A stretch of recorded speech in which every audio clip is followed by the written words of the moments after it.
बिस्मिल्लाहिर्रहमानिर्रहीम। अस्सलाम वालेकुम नाज़रीन। आज के वीलॉग में आपसे डिस्कस करेंगे इमरान खान साहब की हिफाजती ज़मानत के हवाले से लाहौर हाई कोर्ट का इसरार कि इमरान खान को अदालत में पेश किया जाए। सारा दिन आज ये प्रोसीडिंग्स जो हैं वो मुख्तलिफ़ औकात में अदालत टेकअप करती रही है और पहले ख़बर ये भी आ रही थी कि इमरान खान साहब अदालत जा रहे हैं और गाड़ियाँ भी तैयार हो गई हैं, सिक्योरिटी भी इन लाइन हो गई है और हो सकता है थोड़ी देर में इमरान खान साहब लाहौर हाई कोर्ट के लिए निकल जाएँ, लेकिन फिर वो निकले नहीं। इवेंचुअली फिर हुआ ये कि शाम में जाके अदालत ने वो पिटिशन डिसमिस कर दी ड्यू टू नॉन प्रोसिक्यूशन, क्योंकि इमरान खान के वकील अपेयर नहीं हुए।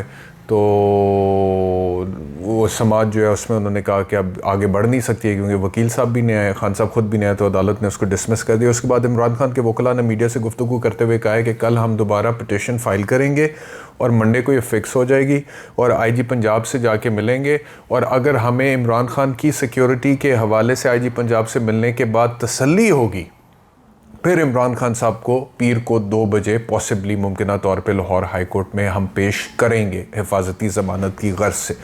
अब ये सारी एक्सरसाइज अपनी जगह पर एक तरफ है, लेकिन मैं आपसे अर्ज़ करूं कि 8 दिसंबर 2022 को जब सलमान शहबाज साहब ने आना था तो उनको हिफाजती ज़मानत बग़ैर पेशी के मिल गई थी, बग़ैर अदालत में हाज़िरी लगाए, बग़ैर पेश हुए, बग़ैर दिसंबर 2022 में मिल गई थी। उसके बाद अभी गुज़श्ता हफ़्ते उनको हिफाजती ज़मानत मिली है और उनकी हिफाजती ज़मानत मंजूर हुई है और वतन वापसी पर इन्हें गिरफ़्तार करने से रोक दिया गया था। यानी कि सलमान शहबाज अदालत के सामने पेश भी नहीं हुए थे और हिफाजती ज़मानत प्रोटेक्टिव बेल उनको अदालत की तरफ से मिल गई थी। फिर जनवरी 2022 में मियां शहबाज शरीफ साहब को बग़ैर पेश हुए हिफाजती ज़मानत मिली थी।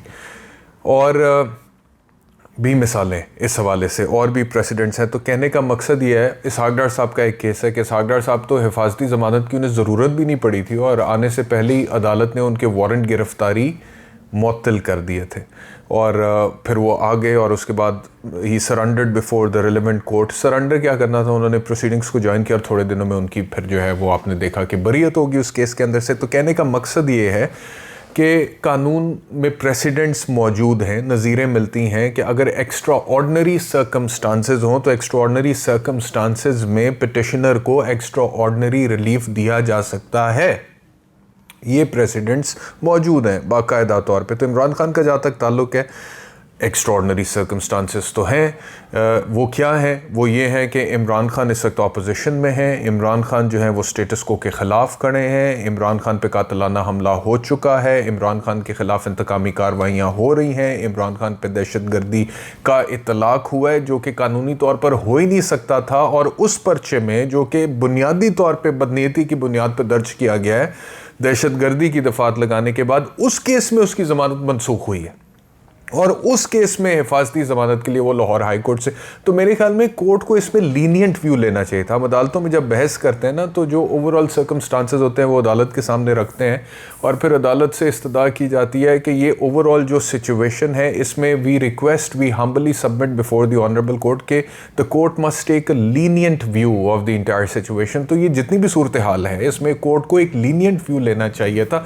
मिसाल के तौर पर अगर अदालत को नज़र आ रहा है कि इमरान खान के ख़िलाफ़ केस ओपन एंड शट है और कोई ऐसा जुर्म का इर्तिकाब हुआ है जो कि बहुत ही संगीन है और बज़ाहिर नज़र आ रहा है on the face of the record कि इमरान खान उसके अंदर गुनहगार है, तो फिर अदालतें रिलीफ नहीं देती हैं। लेकिन ये तो केस ही कुछ नहीं है। इमरान खान तो मौके पे ही मौजूद नहीं था, इमरान खान तो उस जगह पर ही नहीं था जहाँ पर टूट फूट या तोड़ फोड़ हुई थी या जहाँ पर मुजाहरा हुआ था, कारकुनान थे वहाँ। और फिर इवेंचुअली अगर वहाँ पर कुछ हुआ भी था तो उसमें पहली बात यह कि इमरान खान मौके पर मौजूद नहीं था तो उसको नॉमिनेट क्यों किया। दूसरी बात यह कि नॉमिनेट किया तो आपने सीधा ही दहशतगर्दी लगा दी, जो पहले मैं कई बार कह चुका हूं कि दहशतगर्दी नहीं लग सकती है। तो अपेरेंटली ये केस जो है वो झूठा केस है जो कि दर्ज किया गया है, उसके अंदर ज़मानत मनसूख हुई है। अब उसमें ज़मानत का जो रेलिवेंट फोरम है यानी कि इस्लामाबाद हाई कोर्ट, उससे रब्ता करने से पहले इमरान खान के वकला उनकी हिफाजती ज़मानत लाहौर हाई कोर्ट से मांग रहे हैं। तो लाहौर हाई कोर्ट को ओवरऑल गिवन द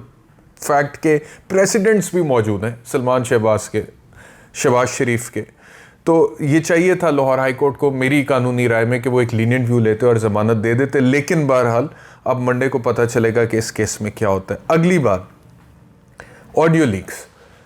थोड़ी देर पहले आज शाम को राना सनाउल्लाह साहब ने कुछ ऑडियो लीक्स सुनवाई हैं परवेज़ इलाही साहब की, जिसमें परवेज़ इलाही साहब बात कर रहे हैं कि मोहम्मद ख़ान का केस जो है ना वो लगवाना है जस्टिस मज़ाहिर अली अकबर नकवी के पास। कोई जोजा साहब है उनसे बात कर रहे हैं और उसके बाद फिर सदर supreme court bar association Abid Zubairi से बात कर रहे हैं और इसी तरह की बात हो रही है कि वो उनके पास केस लगना चाहिए। मतलब कि एक ख्वाहिश का इजहार कर रहे हैं परवेज़ इलाही साहब। उस ऑडियो कॉल में, ऑडियो लीक्स में परवेज़ इलाही ख्वाहिश का इजहार कर रहे हैं कि ये वाला जो केस है मज़ाहिर अली अकबर नकवी के पास लग जाए। और उसकी एक जो रीज़निंग उस ऑडियो लीक की सारी ट्रांसक्रिप्ट मेरे सामने पड़ी है, मैंने देखी है। वो ये कह रहे हैं कि बड़ा दबंग है।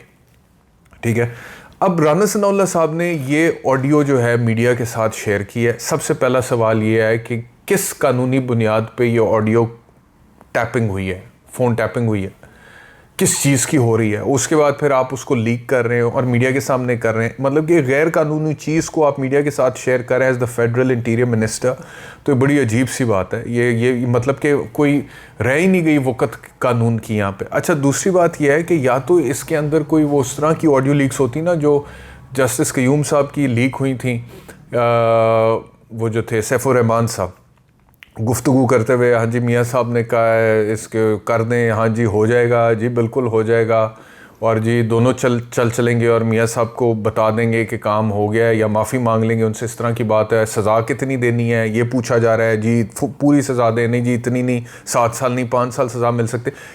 ये मवाद और है, ये कैटेगरी और है इस तरह की कोई ऑडियो लीक। इसमें बात क्या हो रही है? इसमें बात सिर्फ इतना हो रही है कि जिसमें आप लोग जानते हैं कि चौधरी साहिबान के हवाले से तो मैंने बड़ी तनकीद की है पिछले काफ़ी अरसे से, जब से इमरान खान साहब के साथ इनके मामलात चल भी रहे हैं तब से भी, क्योंकि इनका अपना एक जो पॉलिटिकल किरदार है उस हवाले से मुझे लगता है कि जी इन्होंने हमेशा से ही इस्टेब्लिशमेंट के साथ मिलकर इक़्तिदार में रहने की कोशिश की है। तो जो भी उनका किरदार है उसको हमने तनकीदी जायज़ा करते रहे। लेकिन जहाँ तक इस ऑडियो लीक्स का ताल्लुक है ना जी, इस पे 2 एतराज़ मुझे ये हैं। पहला ये है कि इस ख्वाहिश का इज़हार करना कि फ़लाने जज के पास मेरा केस लग जाए गैर कानूनी नहीं है। ये गैर कानूनी बात नहीं। मुझे तो काफ़ी देर होगी ना वकालत करते हुए, तो हर जज की एक रेपुटेशन होती है कि जी फ़लाना जज जो है वो बड़ा लॉ नोइंग है, फ़लाना जज बड़ा रिलीफ गिविंग है, फ़लाना जज बड़ा तगड़ा है, फ़लाना जज जो है ना वो जल्दी रिलीफ नहीं देता, फ़लाना जज जो है वो छोटे दिल का है, फ़लाना जज जो है वो बड़ा सख्त है, वो पूरी सज़ा सुनाता है, फ़लाना जज जो है वो लीनियंट व्यू लेता है, फ़लाने की जो इंटरप्रिटेशन ऑफ लॉ है उसके ये पहलू हैं, फ़लाने की इंटरप्रिटेशन ऑफ लॉ के ये पहलू। तो ये जज को रीड करना और उसके मुताबिक कोशिश करना कि जी हमारा केस जज ये वाले जज के पास अगर चला जाए तो जज बड़ा मुनासिब है, ज़बरदस्त आदमी है, फैसले बड़े अच्छे करता है, इंसाफ दबंग आदमी है, इसमें तो कोई गैर कानूनी बात नहीं। और मज़ाहिर अली अकबर नकवी के पास केस जाएगा नहीं जाएगा वो तो चीफ जस्टिस ऑफ पाकिस्तान जो सुप्रीम कोर्ट में उमर अता बंदयाल साहब हैं वो मार्क करेंगे ना केस को। तो आप अपने वकील से अगर गुफ्तगू कर रहे हैं और ख्वाहिश का इजहार कर रहे हैं कि जी वहाँ पे केस चला जाए, तो आप गुफ्तगू कर रहे हैं, लेकिन वो मार्किंग आप वकील ने तो नहीं करनी होती, वो तो पूरा एक निज़ाम है, सिस्टम है, उसके मुताबिक वो मार्किंग होनी है। तो इसको जिस अंदाज में राना सनाउल्लाह साहब ने पेश किया है और जस्टिस मज़ाहिर अली अकबर नकवी का नाम जिस तरह से सामने आ रहा है वो बहुत काबिल अफसोस इसलिए है कि जस्टिस मज़ाहिर अली अकबर नकवी साहब बड़े ज़बरदस्त जज हैं, उन्होंने बड़े दबंग फैसले वाकई दिए हुए। मुझे याद पड़ता है कि अल्ताफ़ हुसैन का जब तोती बोलता था पूरे कराची में, MQM का अरूज था और मीडिया में अल्ताफ़ हुसैन के ख़िलाफ़ बात करते हुए लोग घबराते थे, कराची जाने से लोग डरते थे। टारगेट किलिंग, भत्ता खोरी, शटर डाउन हड़ताल, pin drop silence, Altaf Hussain की एक कॉल पे पूरे जलसे में हज़ारों का लाखों का मजमा, खौफ की इलामत था जब अल्ताफ़ हुसैन और तकरीरें करते थे और वो एंटी पाकिस्तान 1-2-3 जुमले उन्होंने तकरीरों में कहे। तो वो मज़ाहिर अली अकबर नकवी थे लाहौर हाई कोर्ट में तब, जिन्होंने अल्ताफ़ हुसैन की तकरीर को बैन किया था, जिन्होंने टोटल ब्लैकआउट किया था अल्ताफ़ हुसैन का कि ये तो कोई तकरीर नहीं है, ये फ्रीडम ऑफ स्पीच एक्सरसाइज करना तो है ही नहीं जिसमें आप रियासत के खिलाफ या पाकिस्तान के खिलाफ कोई बात कर दें। तो इस वजह से ये मैं भी शुरू से समझता हूं कि मज़ाहिर अली अकबर नकवी जो हैं बड़े तगड़े जज हैं, दबंग जज हैं, दुलेर फैसले करते हैं। तो उनके सामने अगर किसी की ख्वाहिश है कि केस हमारा लग जाए, क्योंकि वो रिलीफ गिविंग जज है, तगड़ा जज है, डरता नहीं है, खौफ में नहीं आता है, दबाव में नहीं आता है, मेरिट्स के मुताबिक फैसला कर देता है, तो इसमें तो कोई गैर कानूनी बात नहीं। लेकिन राना सनाउल्लाह साहब ने इसको जिस तरह से रंग दिया है पूरी सिचुएशन को, उस पर मुझे अफसोस हुआ है। अच्छा आगे चलें जी। इमरान खान साहब ने ख़त लिखा। आज के वीलॉग में सारी स्टोरीज़ जो है ना, मैं आपसे बताऊं कि सारी स्टोरीज़ बड़ी प्रोमिनेंट हैं और अहम हैं। इमरान खान साहब ने ख़त लिखा है डॉक्टर आरिफ अलवी को, और उन्होंने कहा है डॉक्टर आरिफ अलवी से कि आप supreme commander of the armed forces हैं, और मैं चाहता हूं, मैं आपसे रिक्वेस्ट करता हूं कि आप प्रोसीडिंग्स इंक्वायरी इनिशिएट करें इमीडिएटली जनरल बाजवा के ख़िलाफ़।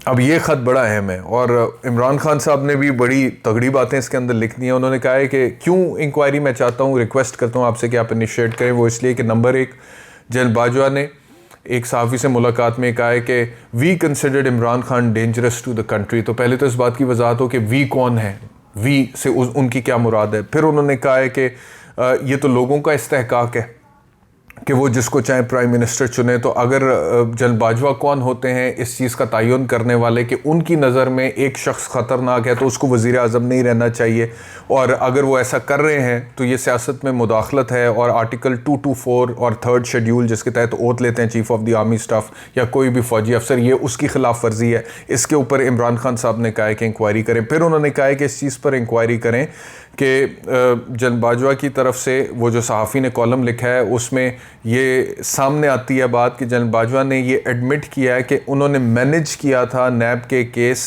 के हवाले से शौकत तरीन के ख़िलाफ़ उन केसेस को डिसमिस कराने में। तो ये भी उन्होंने कहा कि वायलेशन है, क्योंकि नैब तो chief of the army staff के अंडर नहीं आता, तो इस पर भी इंक्वायरी करें। फिर उन्होंने ये कहा है कि ये जो जनरल बाजवा ने किया है, ये उन्होंने कहा जी कि ये फ़ोन रिकॉर्डिंग्स का जो जिक्र किया, आफ्ताब इकबाल साहब के वीलॉग का हवाला दिया। उन्होंने कहा है कि वो जो आफ्ताब इकबाल ने कहा है कि जी वो फ़ोन इनकी रिकॉर्डिंग्स मेरे पास ऐसी ऐसी हैं जो कि मैं ख़ुद करता था, तो ये किस कानून के तहत उन्होंने कॉल्स रिकॉर्ड की हैं, और ये फंडामेंटल राइट की वायलेशन है, इसके ऊपर भी इंक्वायरी होनी चाहिए। और फिर आखिर में उन्होंने ये कहा है कि ये जनरल बाजवा साहब ने अप्रैल 2022 में जो उस वक्त की सिटिंग गवर्नमेंट थी, उनकी पॉलिसी ये थी कि वो यूक्रेन और रशिया की वॉर में न्यूट्रल रहना चाहते हैं, तो उसकी खिलाफ वर्जी की, और उन्होंने इंटरनेशनल कॉन्फ्रेंस में उस पॉलिसी की सीरियस वायलेशन की और एक स्टेटमेंट दिया जो कि गवर्नमेंट पॉलिसी के न्यूट्रल रहने की गवर्नमेंट पॉलिसी थी उसके ख़िलाफ़ जाता था। तो ये सारी बातें लिखकर उन्होंने कहा है कि जनरल बाजवा के ख़िलाफ़ आपको इंक्वायरी करनी चाहिए। अब आरिफ अलवी साहब इसके ऊपर किस तरह से रिएक्ट करेंगे ये हमें पता लगेगा आने वाले दिनों में। ये इमरान खान साहब का ख़त तो है और उनकी मुलाकात भी रही है प्रेसिडेंट के साथ पहले, तो क्या उस मुलाकात में ये चीज़ें डिस्कस होने के बाद ये ख़त लिखा गया, और अगर डिस्कस होने के बाद लिखा गया तो फिर क्या आरिफ अलवी साहब अब इस हवाले से प्रोसीड करेंगे नहीं करेंगे, ये आने वाले दिनों में पता लगेगा। बहुत शुक्रिया आज का वीलॉग देखने के लिए। अपना ख्याल रखिए। अल्लाह हाफ़िज़।